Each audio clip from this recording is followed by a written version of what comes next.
Welcome to Season 3 of the Ascent Podcast, a show about inspiring people who explain their path to achievement. I'm your host, Joe Burgess, Wealth Advisor at Moxie Wealth Management.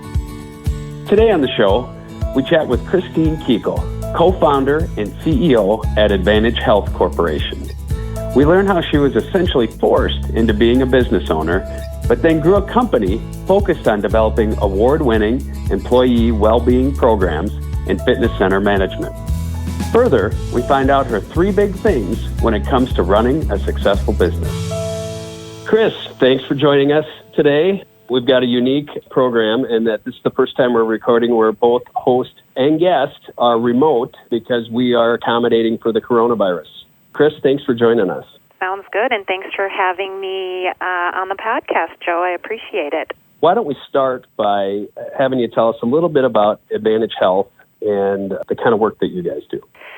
So AdvantageHealth, we've been around for quite a while. We actually started our business back in 2001, and it didn't, start off as a typical business, I would say.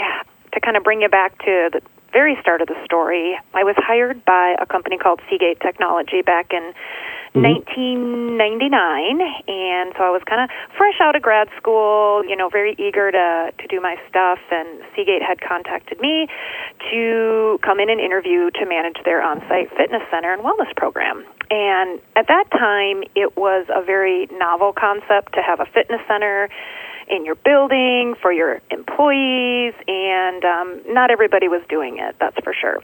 So Seagate in Shakopee had hired me to manage their fitness center there, and then they also had a location in Bloomington, and they hired a gentleman by the name of Michael Olson to manage that fitness center and wellness program. And Michael Olson eventually ended up being my business partner with AdvantageHealth.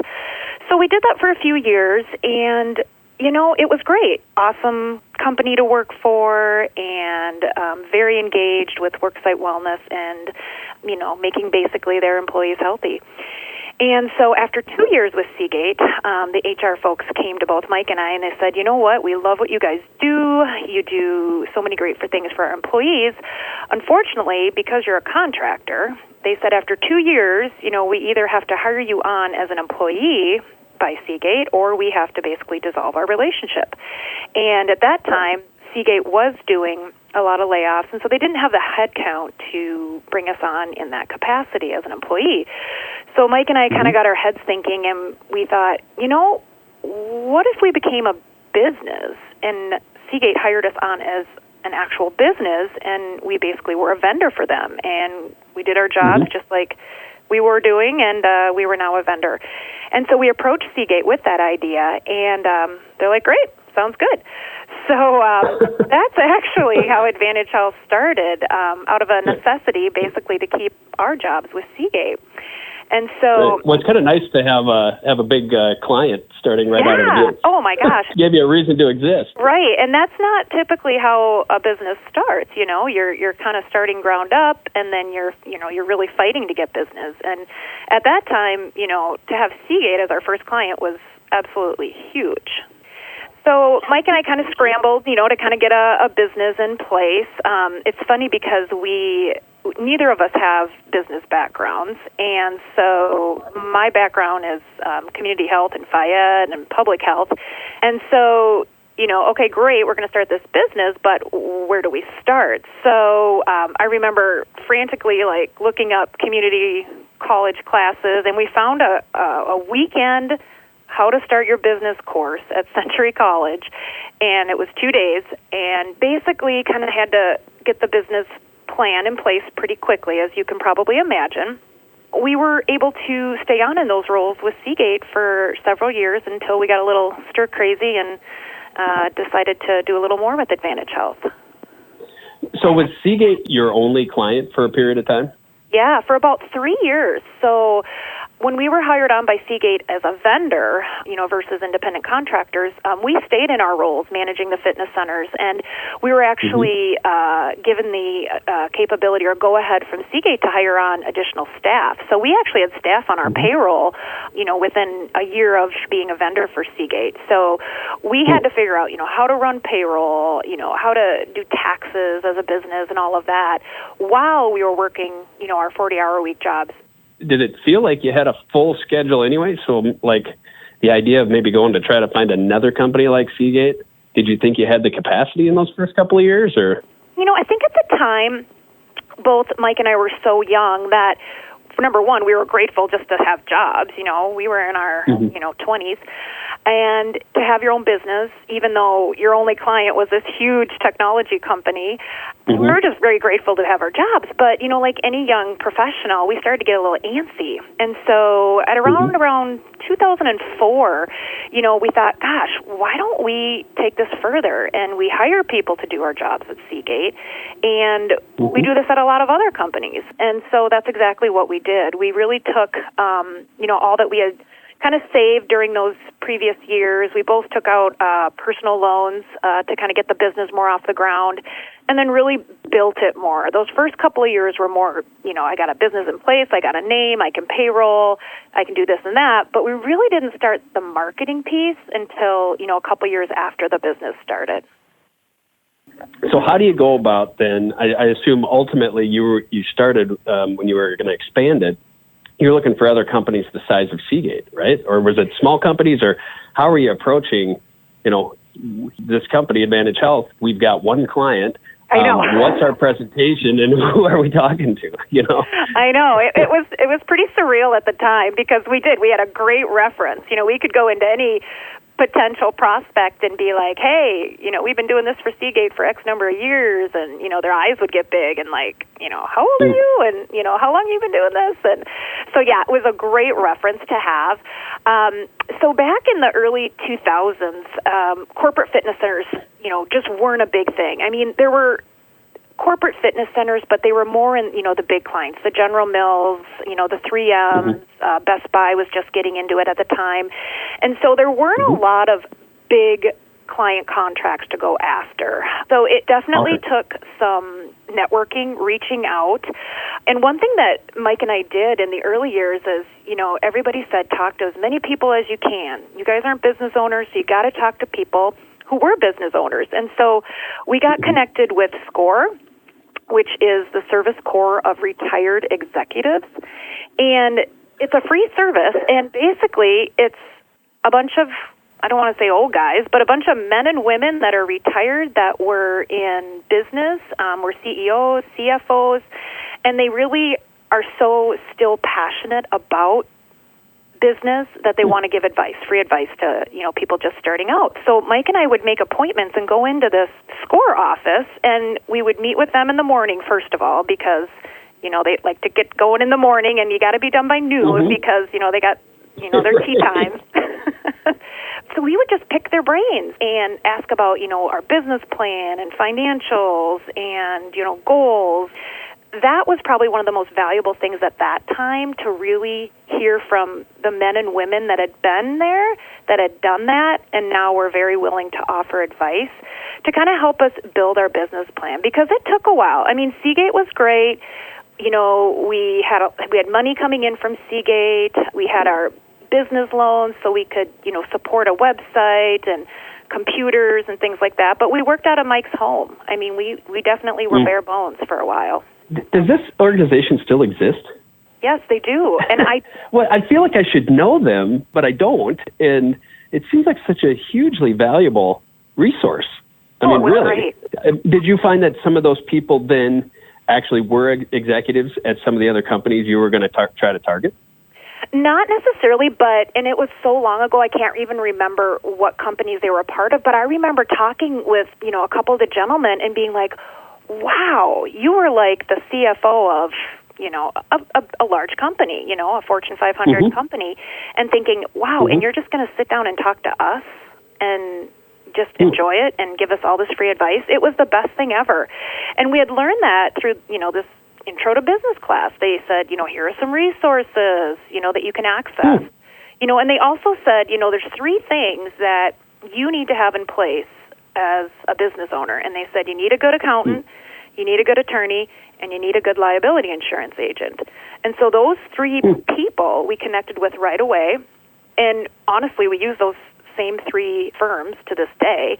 And so those 3 organizations, along with SCORE, and then just honestly talking to people and networking is really how we were able to build our business and get our name out. And, all of a sudden, we had, our second fitness center, and then our third, and then building upon that, our 4th and 5th, and now we've moved on to multi-tenant building fitness centers and a whole host of wellness services. So, it just kind of was very slow in the beginning, and then it just kind of exploded.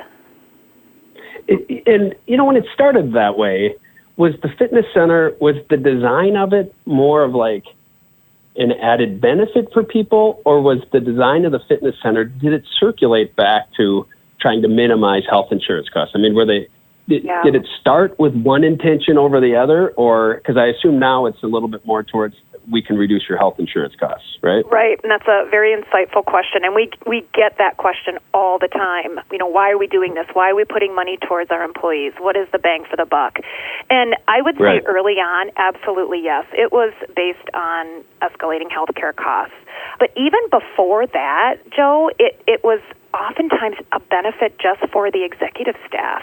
You'd build this fitness center, and it wouldn't be for everybody. It would be for the executives because they were seen as the ones that were too busy to get into their own gym. So it started off like that, and then once healthcare costs started to escalate, yes, that was a driving factor. But even more so recently, it's much more about a work-life balance. These millennials are coming out, and they're concerned about salary, of course, but they want to work for companies that have an on-site fitness center or maybe a child care or, this and that. Those amenities are the perks that really recruit and retain those employees. Got it. I know you started with the fitness center, and then you kind of expanded, and I don't know exactly the timeline of that, but you expanded into more wellness services too, right? We did, yeah. So the fitness center piece was great. We got a couple of really, really big, good, strong clients that we even have to this day and manage their fitness centers and so on. And those tend to be, the bigger companies, the ones that have a deeper, pocket and that type of thing. And then all of a sudden the recession hit, close around that 2008 time frame. And a lot of our clients, scaled back or, they reduced staff or maybe they said, we're going to have this fitness center, but we're not going to staff it. So around that time we realized, gosh, we really have to, build up our other services because fitness is great. Being healthy is great in a gym, but there's so much more. And so that's really where the whole wellness dimension kind of came into play for AdvantageHealth, where we added in biometric screenings and we do lifestyle coaching with people and wellness seminars, and we have online programs that we can implement with client groups. And all of these programs aren't just your typical fitness and nutrition and weight management. We're delving into spiritual wellness and intellectual wellness, emotional, social wellness. And that's really where the trend is in well-being as we pretty much understand now. It's not just having that physical body in shape, it's everything else around it.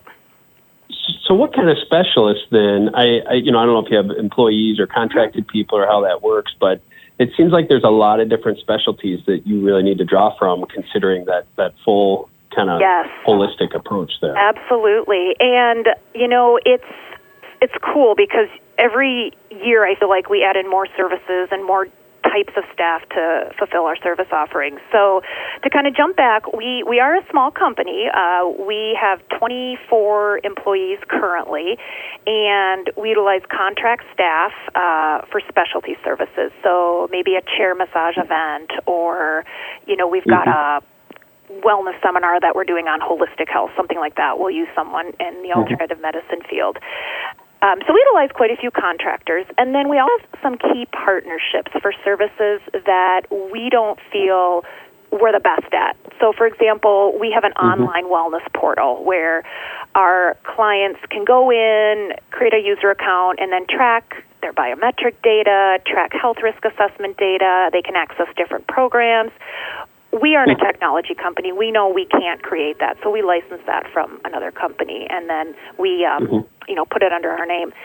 So we've found that partnerships and finding those key people to roll out our services has been very important. So to answer your question, we utilize a lot of health educators, just in various fields. We utilize some psychologists. So if we're doing a sleep seminar, we have a psychologist that is trained in sleep studies to come in and present that. We utilize a lot of nurses, and we also, employ a lot, as you can imagine, exercise physiologists, personal trainers, and that realm, dietitians. So it really depends on the service that a client is asking for, and then that's who we, schedule for those particular services.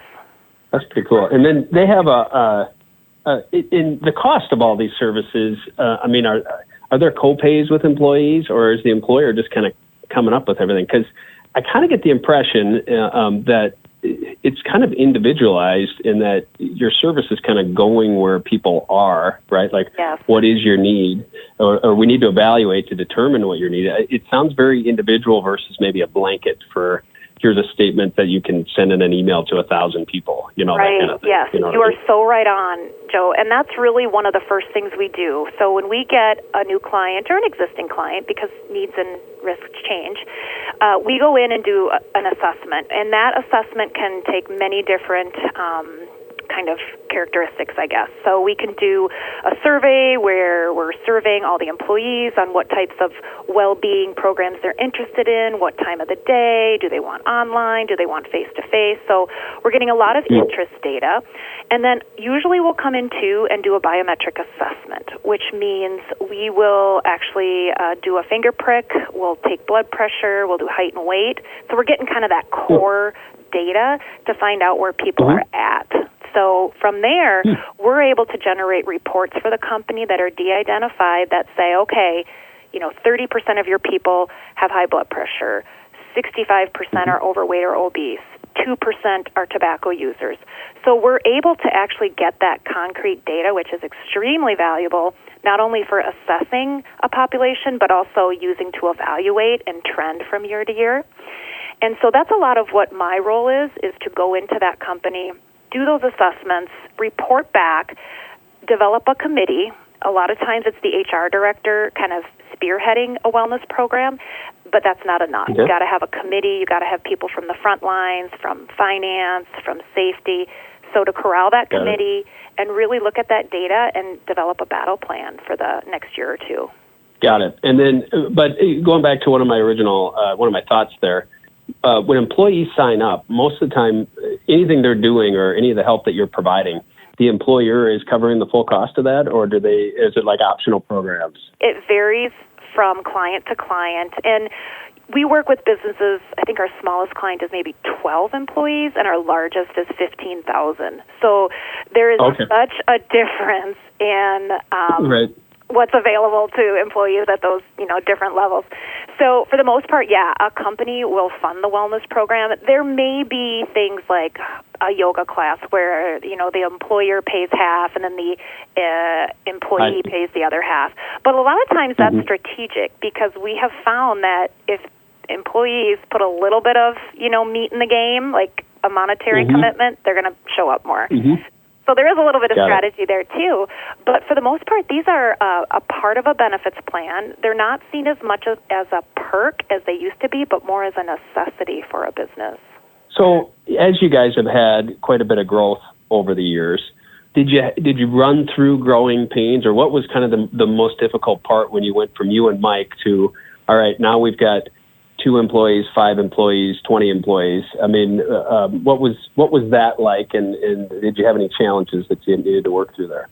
Absolutely, challenges throughout the journey, for sure. And, what's great, though, is that, if you surround yourself with good people, and, Mike, my business partner, is very much along my lines in terms of being somewhat conservative. We're very careful about not overstepping our bounds, not hiring on too many people, keeping our overhead low.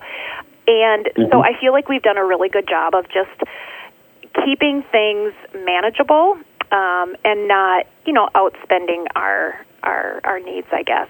And so we've done a good job of managing, our finances. We hire on when we need staff for additional contracts, which is usually a good reason. We've got additional contract, and so we're hiring on staff. But, things like the recession, things like COVID-19, those types of things you don't anticipate at times, and so you always have to, kind of have a lot of eggs in your basket. And so we have lost clients, and, it hurts, especially if they're big ones. But as long as you have plenty of eggs in your basket and you keep moving forward, I feel like a business will thrive. And, Mike and I oftentimes joke with each other, too, that it's when times are tough that we work our hardest, and we feel like personally we do the best job, and we gain new clients that we never would have had before. So sometimes the challenges are actually blessings in disguise.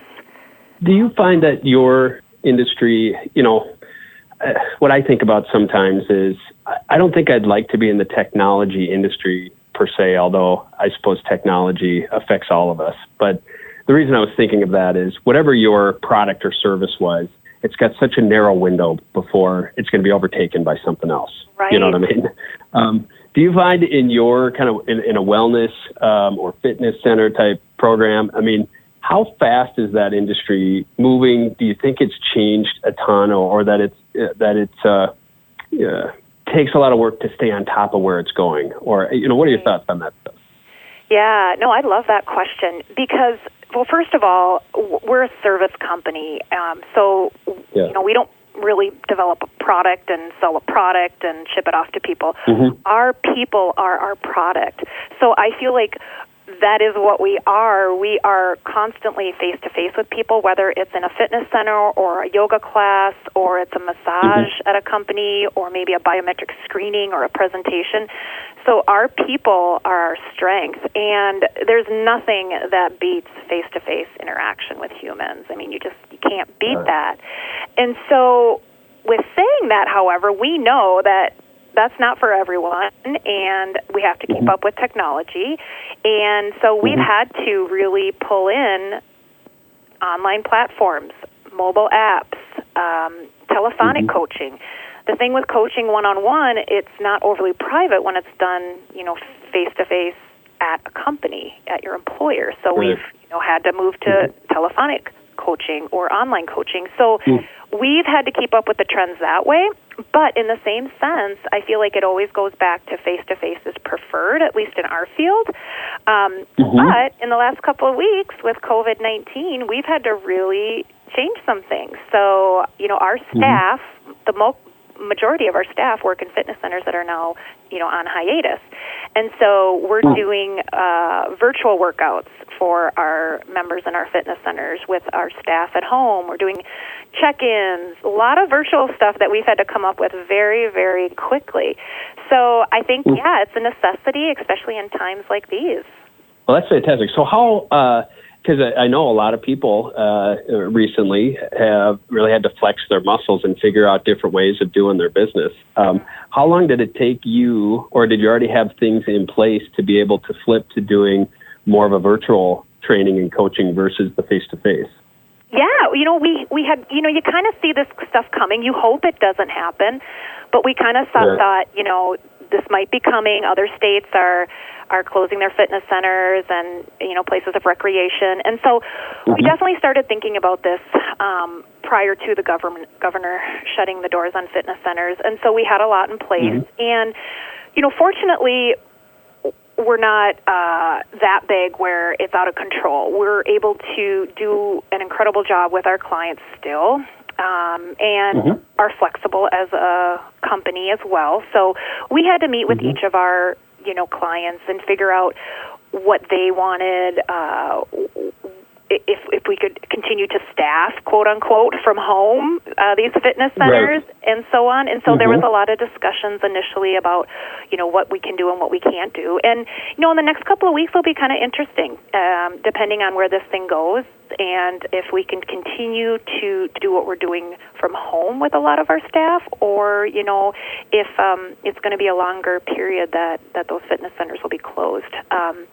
With our biometric screenings and a lot of on-site events, health fairs, seminars, that type of thing, a lot of those have been canceled, and we'll just reschedule to the fall.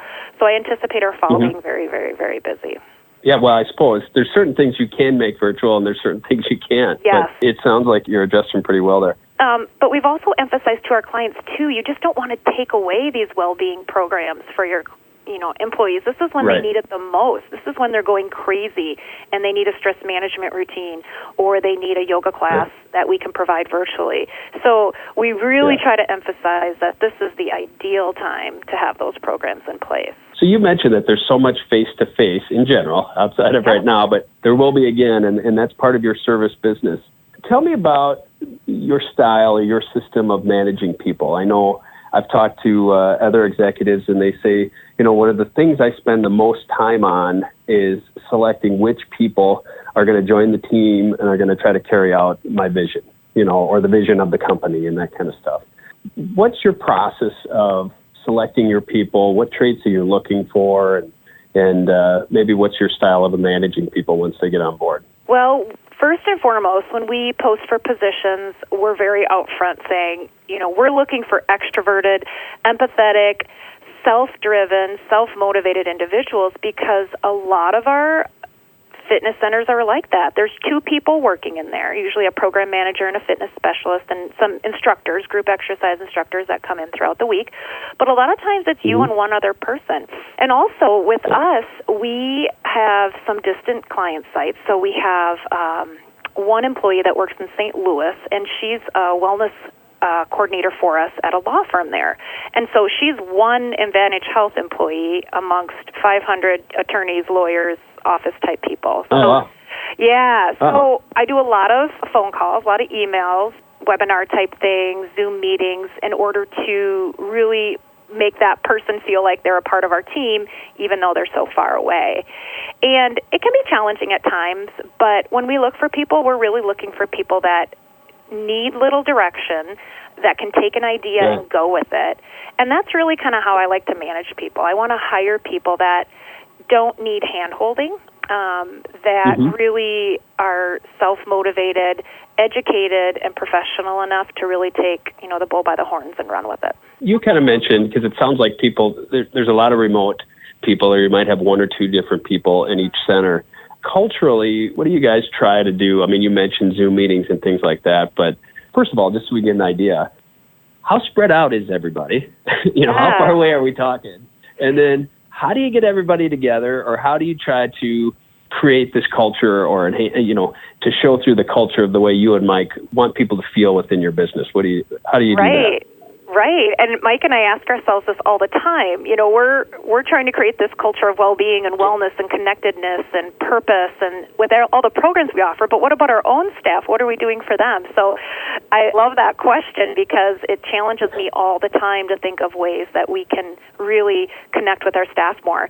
So we have, again, we're a small business. We have 5 individuals in our corporate office, and so that's kind of the core of just planning and management and consulting and all of that.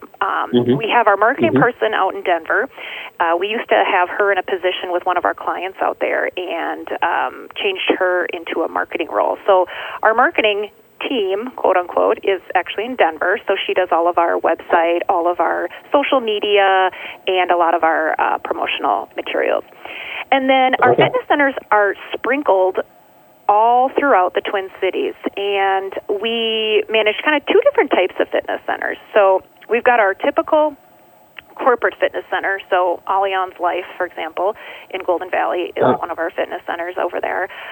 Cummins, and they have 2 locations up north. And then we've got Mortensen Construction, so that type of client. And then we've got multi-tenant buildings, which is kind of the big trend now. these multi-tenant buildings like the IDS Center, like the 333 building downtown, 121, City Center, Marquette Plaza. Okay. Those are all fitness centers that we manage. And those fitness centers are not only for one client in the building, but all of them. So our client is actually the building management company there. And so they're providing the fitness center as a way to draw in folks to lease space from them. So mainly in the Twin Cities area then? Oh, in St. Louis, too. So we're definitely a Midwest company. And we've actually managed a couple of fitness centers out in the Boston area in the past. And just through kind of an interesting turn of events, we don't manage those any longer. But our services are actually nationwide as far as fitness centers go. We do our biometric screenings nationwide. So we could be going to Idaho.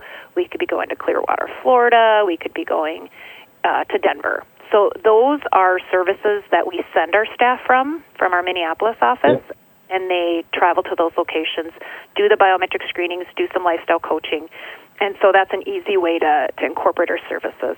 So one thing that I was thinking about, with the idea now you've had your own business for the last 20 years, what do you like the most about it?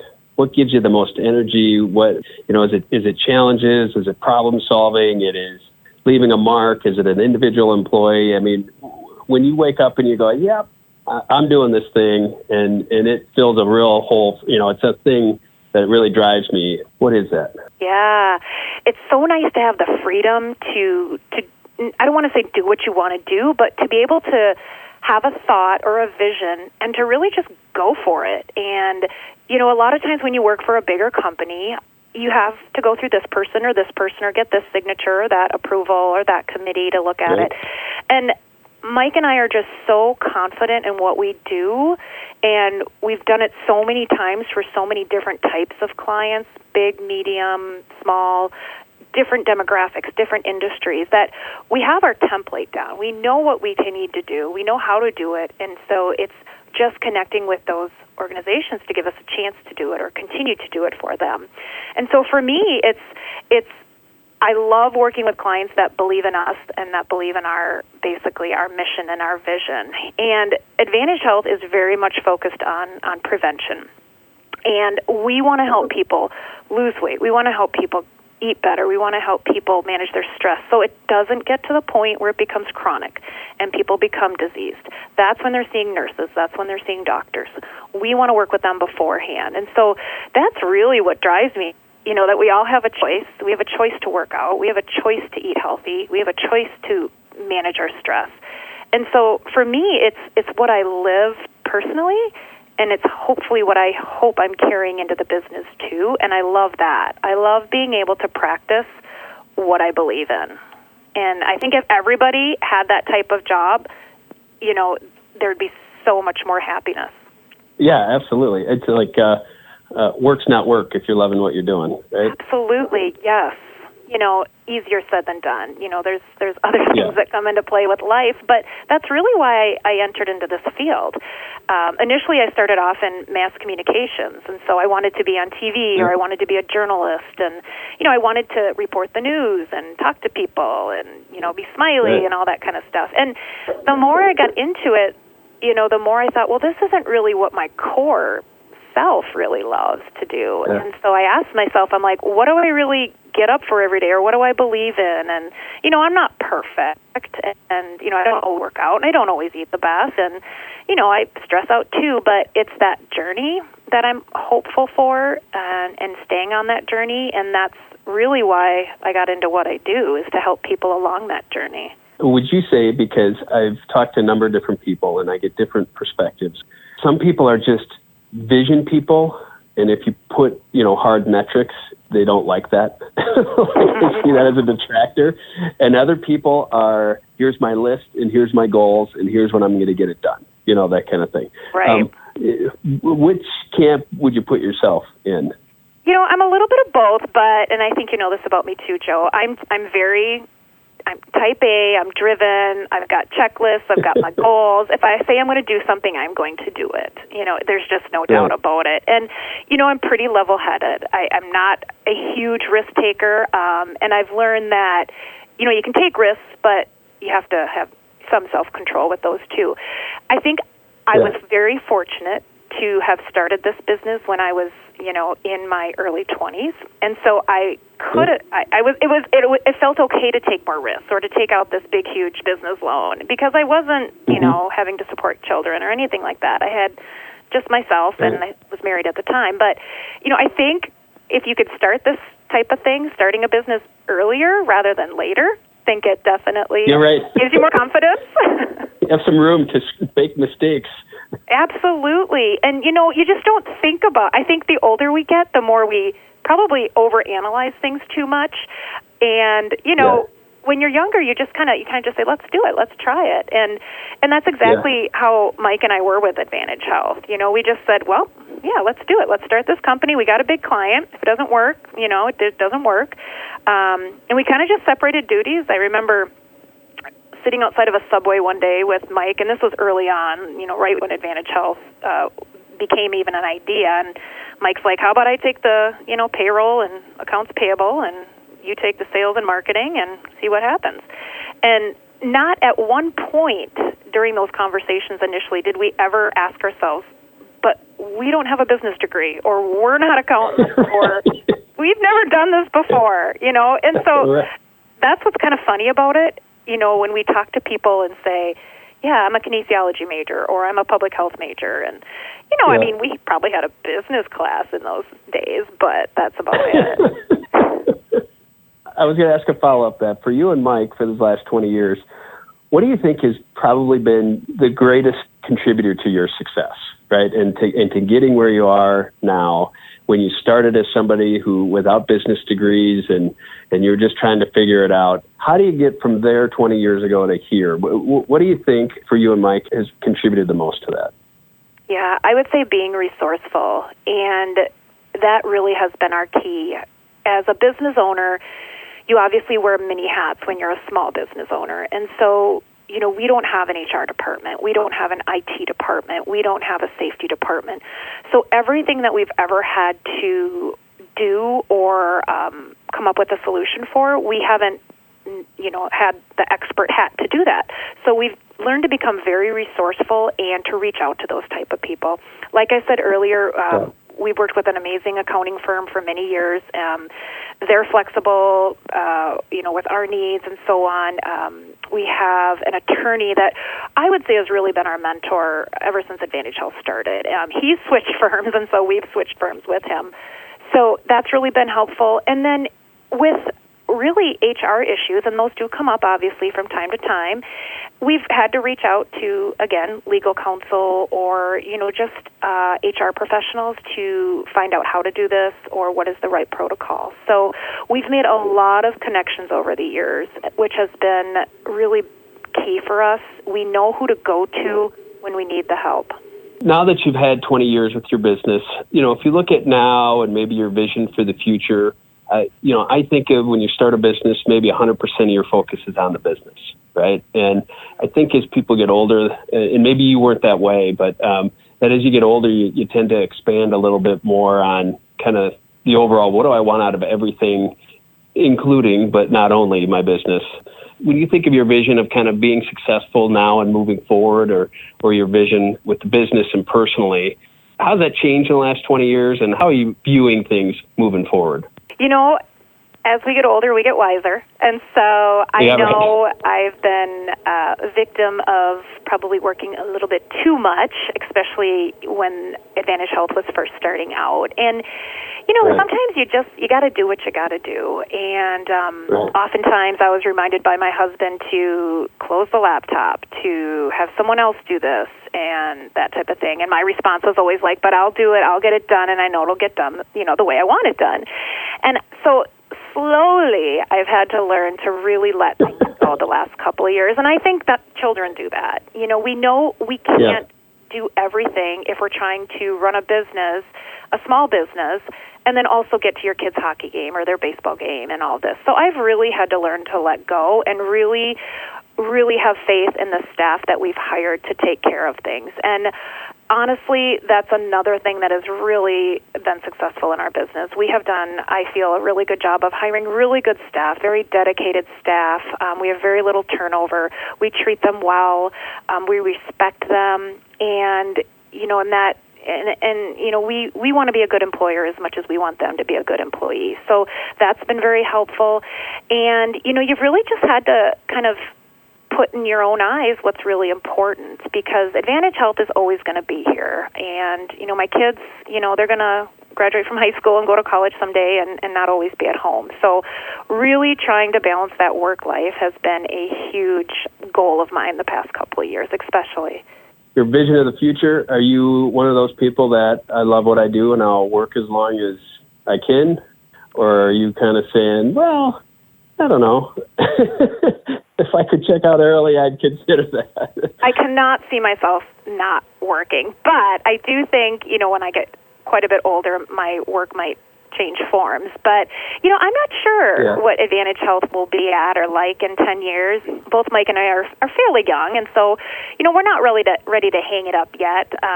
You know, we're always kind of looking at what's out there, and we've had a few organizations, you know, approach us just, you know, looking at us in terms of, you know, would you ever be interested in being acquired or anything like that. And, you know, we're pretty good where we're at right now. We're comfortable. We like what we do. We feel good about it.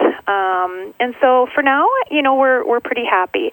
You know, there will come to a time, though, in the future when we'll have to kind of make some of those decisions. And what's nice is that we don't have to make those decisions today. We're kind of exploring what else is out there. But honestly, if AdvantageHealth wasn't in my life, I would be doing something in the wellness field. I'd be teaching group exercise classes, or I'd get certified to teach yoga, or I'd probably do what I hire staff to do now. I'm more of a manager now. I'm more, you know, behind the desk doing the consulting. So I'd probably go back to my roots if ever I wasn't in this position, and I would get and do more of the face-to-face, hands-on stuff with people, and go back to where I started, actually. Well, you're obviously in the right field. Yes, for sure, 100%. Seems to be a fit. Well, Kris, that's all we have time for today. We'll just leave that there, but I appreciate all that information and learning more about AdvantageHealth and how you think and all that good stuff. Thanks for joining us today. Thank you, Joe. I appreciated your time. You've been listening to Kristine Keykal, co-founder and CEO at AdvantageHealth Corporation. You can find out more about her and the work she does at AdvantageHealth.com. Thanks for listening to this episode of the Ascent Podcast, a show about inspiring people who explain their path to achievement. I'm your host, Joe Burgess, wealth advisor and founding partner of Moxie Wealth Management. You can learn more about me and my firm at moxiewealthmanagement.com. That's MOXIE wealthmanagement.com. Thanks again. We'll see you next time.